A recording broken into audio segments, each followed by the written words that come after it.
Let's head up to Scotland with SNP spokesperson Tommy Sheppard. Tommy Sheppard. On the timetable, can the leader now rule out Parliament having to debate the Brexit chaos between Christmas and Hogmanay?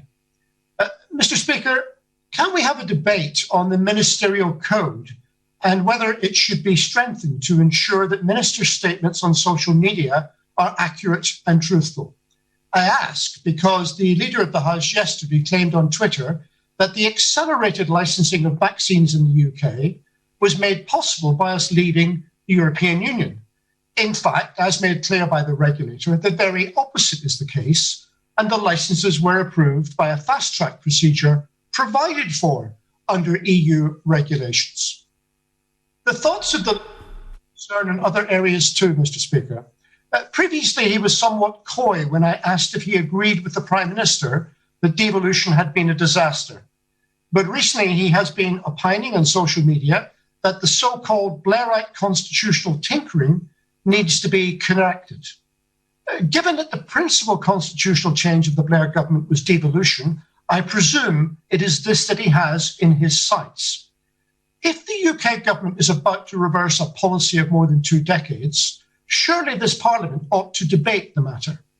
The current government has no UK mandate for this change, and it represents a total and absolute disrespect for Scottish public opinion. It seems that at the coming Scottish general election, 2 alternative paths will be offered to the electorate.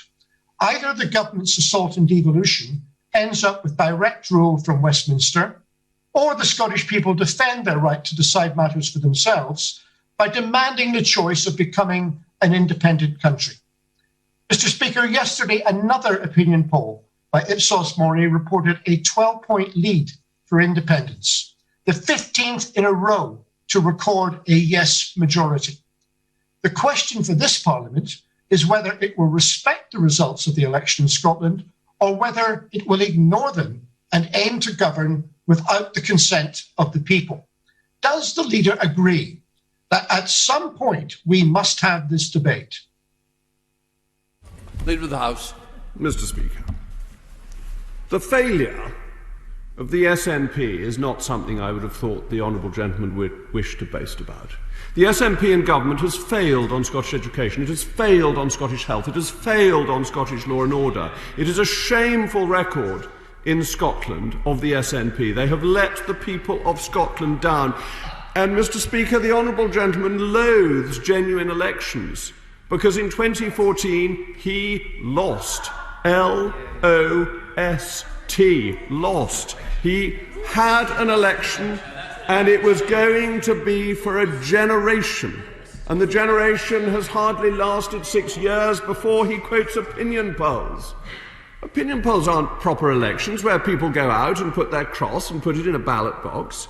They are a taster of opinion at a passing moment of fancy, whereas a genuine election is what was had in 2014, and that is the result supported by the people of the United Kingdom, and it is worth reminding him of the success of the United Kingdom. The UK taxpayer has provided £8.2 billion to help Scotland through the pandemic. It is of fundamental importance and shows the strength of this nation together. It is the SNP that has been the failure, and it is not devolution that has been the failure. Devolution could work perfectly well if only the Conservatives were in charge in Scotland, which would make a triumphant success of it. And if you don't believe me, you just have to look at how well London was run when it had a Conservative mayor and what a hash is being made of it by a Socialist mayor. To come to the issue of Brexit and the vaccine, why is it that the UK has managed to approve this vaccine and our friends in Germany, France, Italy, Spain, etc. have not? Do you think it might just be because we're leaving the European Union and we're taking back control, we're able to crack on, and now we see the European regulator who doesn't think we should have done it in the first place? They're a bit miffed. Why are they miffed? Because we got there first. That's absolutely splendid, and we should be proud of United Kingdom achievements.